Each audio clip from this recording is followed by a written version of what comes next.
मैत्रिणींनो, मी आज बनवणार आहे तुरीच्या शेंगाची भाजी। तर ह्या बघा, मी तुरीच्या शेंगा सोलून घेतलेले, त्याचे बिये काढून घेतले। ह्या ओल्या शेंगा आहेत। हे बघा, त्यासाठी लागणारे साहित्य: कोथिंबीर, हा मोठा एक कांदा घेतलेला आहे, मी तो कापून घेतलेला आहे।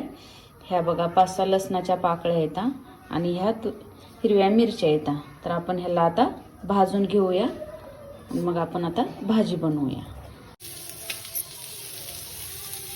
तर हा कांदा मी आता भाजून घेते।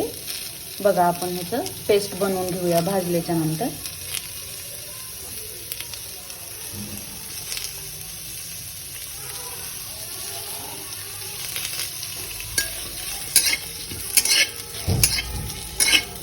हिरव्या मिरच्या पण भाजून घ्यायचे, हा कांदा पण भाजून घ्यायचा।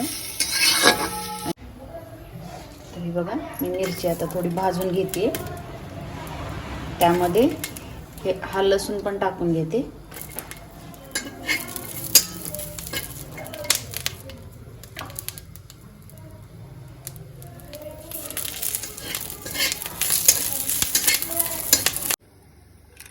तर हे बघा, आता आपण थोडेसे हे बिये भाजून घेऊया। आपण जास्ती नाही भाजायचं, नॉर्मली फ्राय केल्यासारखं करून घ्यायचं।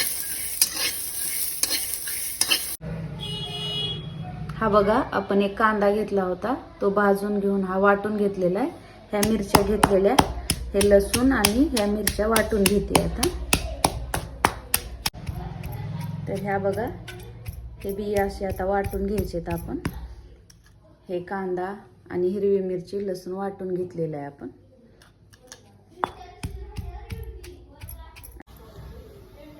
हे बघा, मी आता कढईमध्ये तेल टाकलेलं आहे। तर आपण आता ही भाजी कशी बनवायची ती बनवून घेऊया। तेल गरम झालं की त्यामध्ये 1 चमचा जिरे टाकून घ्यायचे।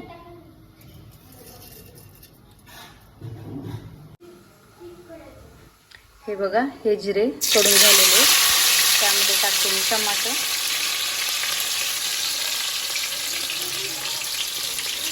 हळदी पावडर आणि हे मगाशी आपण वाटून घेतलेलं सगळं ह्याच्यामध्ये टाकून घ्यायचं।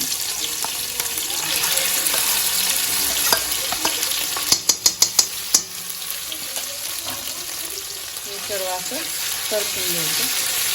मगाशी भाजलेलं असल्यामुळे जास्त वेळ लागणार नाही मला।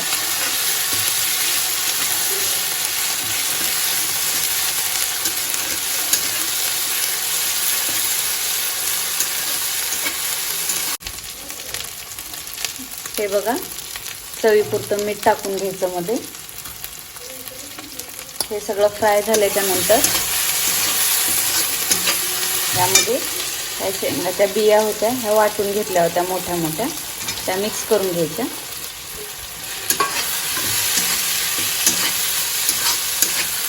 ह्या मिक्स झाल्याच्या नंतर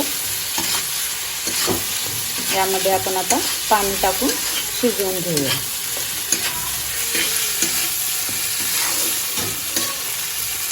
तुम्ही लाल तिखट पण टाकू शकता, तर मी हिरवी मिरची टाकलेली आहे। याला आता शिजवून घ्यायचं।